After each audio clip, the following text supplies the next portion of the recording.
Hello. So I thought I'd do just a quick reading from my book that I wrote 10 years ago. So just know that a lot of things are different, or in my life, in my views, opinions, um, in my heart. But I have some sort of appreciation for this younger me and what I was trying to express through the writing process when I was 18, just after my mom passed away.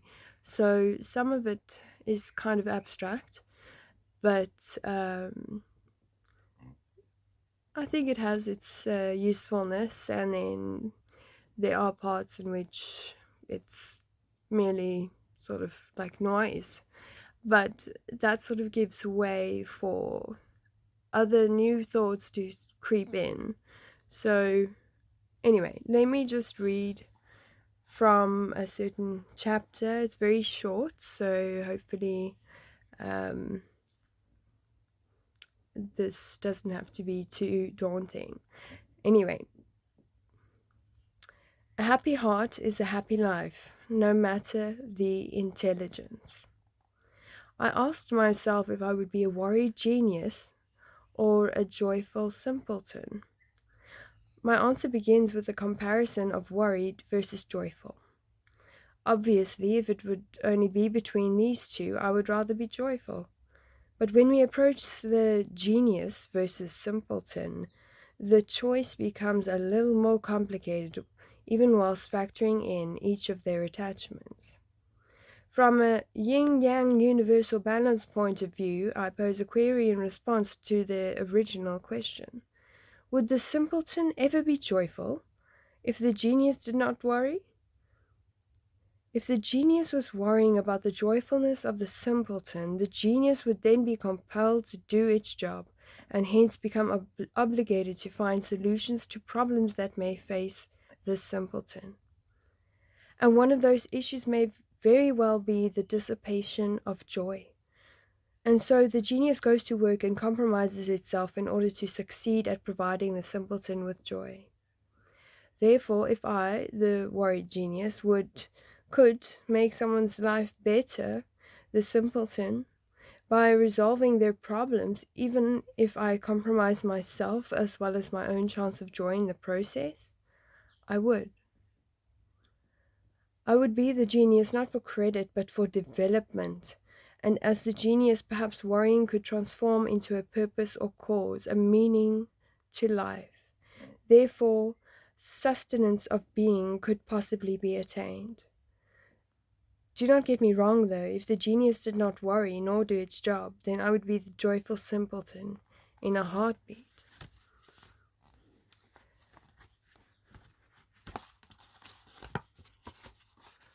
I mean, the book does not want to do.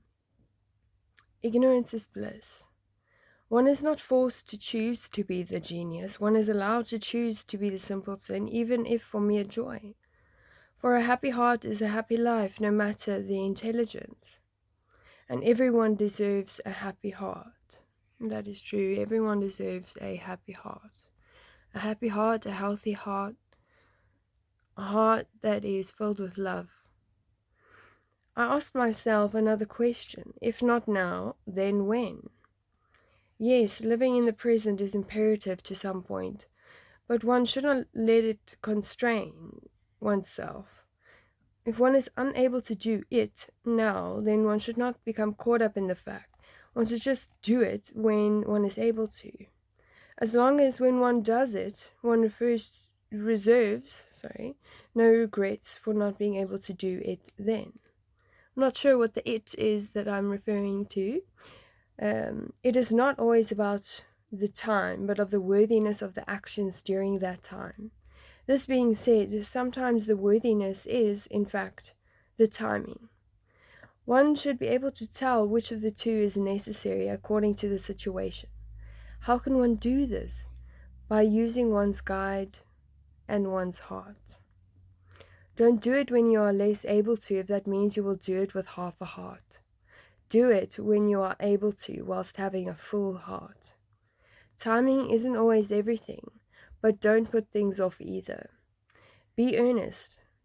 You will know if you are doing something wholeheartedly or not. If you do it on the whole, you reduce the window of the possibility of regret.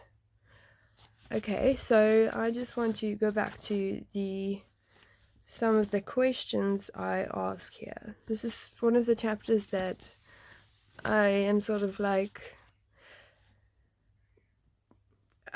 special child. Shame. No, I shouldn't say that. But I think that what I was trying to articulate something in this chapter that I didn't have a full grasp of. And I understand what I'm trying to say to a point now. And I can't help but think of the, bigger problems in the world, of today. And that there are a lot of people working hard to sort of resolve issues and find solutions to problems, and try to teach them, or try to sort of give them to others to be able to equip them should they run into the so-called problems. They have at least got solutions that they can sort of use or put into place when that does happen. So it's like there's a lot of there's so much, like I was saying in the other video, there is a lot of resource at our fingertips, and I think that means actually so much. It's packed with meaning, and because it's when I say the phrase, I mean there's a lot of resources at our fingertips. It can be in many senses of the phrase and word, and you can take a sort of a abstract and creative point and put it into that. You can level it up and think from a different perspective. And anyway, I feel like I'm getting carried away, or almost like I'm not completely engaged. Like I'm interested. I wish I would have pushed myself here in this part of the book, because I think I was onto something, but ultimately now I just need to let it go. But what can I say about worry? I'm not preaching or anything, but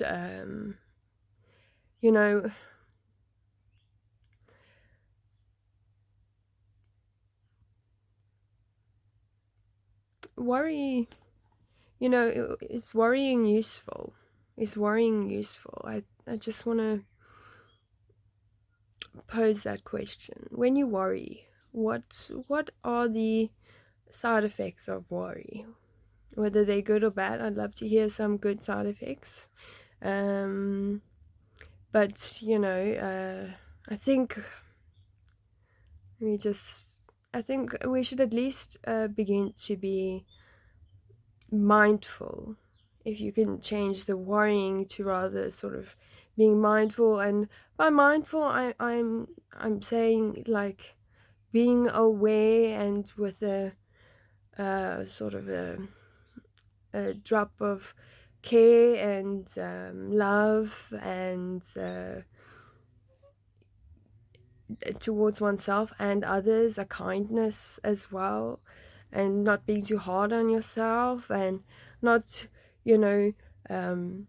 focusing and zoning in on some point and that is ultimately empty, and worrying yourself or or taking the worry and just growing that into a bigger and bigger and bigger thing, so much that it's blown out of proportion and it becomes a distortion, then it's really difficult to do any kind of problem solving or get out of any sort of situation when you've got a mind state like that.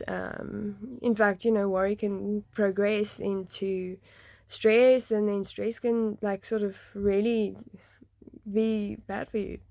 You need to look after yourself in this world, and there's a lot of people that have been affected in many different ways by many different things. But ultimately, I think everyone needs healing, and I think there are a lot of people that either feel like they have a huge hole inside of them that is empty or void, and also by the same token, a lot of people might feel that they have something missing and that they are not fully whole or fully complete. They don't have the wholeness. They don't feel that there's perhaps a little bit of dissociation or part of themselves, let's say their identity, that's uh, not quite realized yet, if I could say it like that. Or perhaps I'm just thinking of what makes us feel whole or come to a place where we feel entirely ourselves. And something that also is occurring to me now is just, sometimes we have a feeling of incompleteness, and you know and maybe your gut is telling you, I'm incomplete, I need something in my life. But maybe it's not more of you that you need, maybe it's of something that is other than you. And often we try to use other people. Sometimes we get it wrong with the type of person, and that's sometimes makes that hole inside of you, or the void inside of you, much bigger, and it takes a while to sort of heal that up and become more and more whole. And I think that it's important to seek healing. It's important to seek God, and it's important to seek that which is greater than you, that can keep you humble, that can keep you in a place that you feel like you belong, or that you can stand and stand on firm, stable ground. And I'm sorry about the noise in the background. I think I'm going to stop the video very soon, and I think I might make another short video later. Yeah, just apologies for the noise in the background if you can hear that. I can hear it, and that's why this video has been hard to make. But I think worrying, as I said here,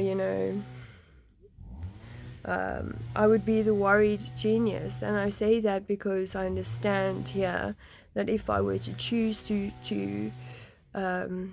inhabit that role, just for the sake of this chapter, if I were to inhabit that role, I understand that that would be my sacrifice, basically, for the greater good. But ultimately, by this, it would take some forethought, it would take consideration, it would take, you need to think about these things, and you need to ultimately be wise on certain decisions. And it's not like you can just step into roles that you make up without having consequences. So here, when I say that, obviously understand that one of the consequences is that it would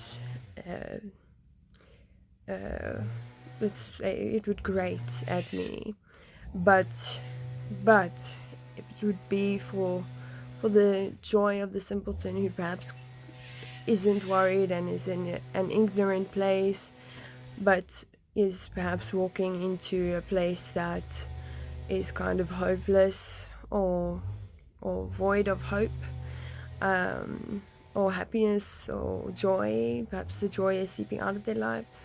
And what could balance that would be sort of a little bit more work of the people who are strong enough to both hold on to their joy, take a bit of a knock at the same time as being able to guide and mark the way and explain and do research and all these things.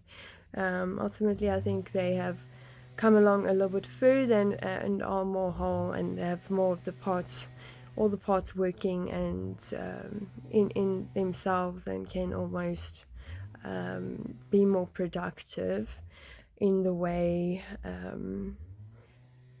through you know through which approaching problem solving or or just helping uh, the world, or helping others, or helping just not only helping oneself. It's that's after you do that, and that's good. Now then you help another, and perhaps you can help another person to be able to help another. Perhaps you can help many people, and it's like um,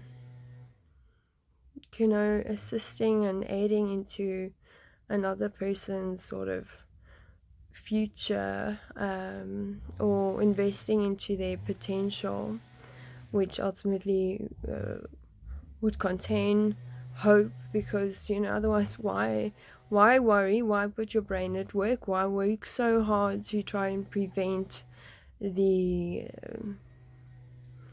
dissipation of joy? So I think ultimately there's a type of understanding that needs to be realized, and also sort of, excuse the pun, stood in, and a type of endurance that results in not too damaging of consequences, that can be built over time. But yeah, I suppose I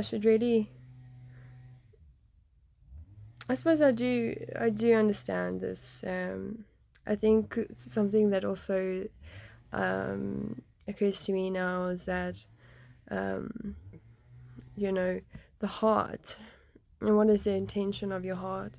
Have you checked your heart lately? Is it dried up and hard? Can you plant a seed? If your heart was soil, and let's assume it's healthy, good soil, nicely mixed, it's laid in a little garden bed, it's prepared, ready. Um, if that's the state of your heart, you can plant a seed in it and it will grow.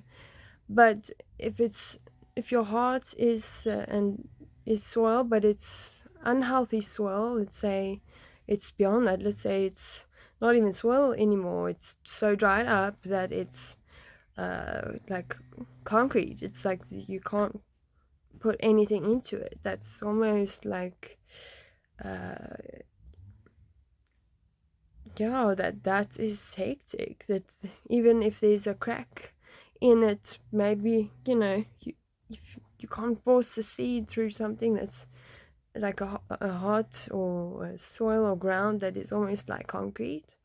You will almost crush the seed. So it's you got to consider the contents of your heart, and you got to sort of try and discern whether your heart is content, and if you have contentment in your entire being, or where is there discontent, and what can you do to balance things, and what can you do to improve the condition of your heart in such a way that the things you do in life, you do with a good intention and a good heart, so that you can live wholeheartedly, so you can do things wholeheartedly, so that you can experience joy, so that you can deal with problems, so that you can have hope, always have hope, and so that you can grasp onto that hope, and also so that when you're in a place of hopelessness, that you have something already invested inside of you that you can tap into, or that you can grab a hold of and put in place or implement, in such a way that you can step right out of that and get back on track, and never lose that joy, that sense of joy. And yeah, I think that's it for now. I tried a new uh, background feature thing on my phone, um, so that's kind of helpful. Anyway, that's random. I hope you're having a good day, night, or early morning. And I hope I know I've said hope a lot of times in this video. Maybe that just means that I should remind you that there is always hope. There is always hope. Even if you're hopeless, there is hope. Otherwise, how do you think you're going to get out of that? And yeah, just don't give up, eh? Just don't give up. There's always hope. Just don't get up. Grab a hold of that, and know that you can reach out at any point. To me, you can, reach out to someone that's close or nearby. You can talk to God, pray. There's no harm in doing that. Maybe you haven't in a while. Maybe you haven't spoken to God in a while and you've turned away from Him and you feel like you're somehow unworthy, or you've written yourself off, or perhaps you're pointing your finger at God and saying, oh, I'm so angry at you for this and that and this and that. Maybe take a step back because you're perhaps misunderstanding who He is. And yeah, again, I don't want to preach, but I'm talking about the God, God, the God who loves, the God who is love. And if you think God is someone that wants to hurt you and punish you, I don't know what God that is, but that is not God. And so don't be deceived. And you should be pursuing the light, the logos, love, and life. The choose life.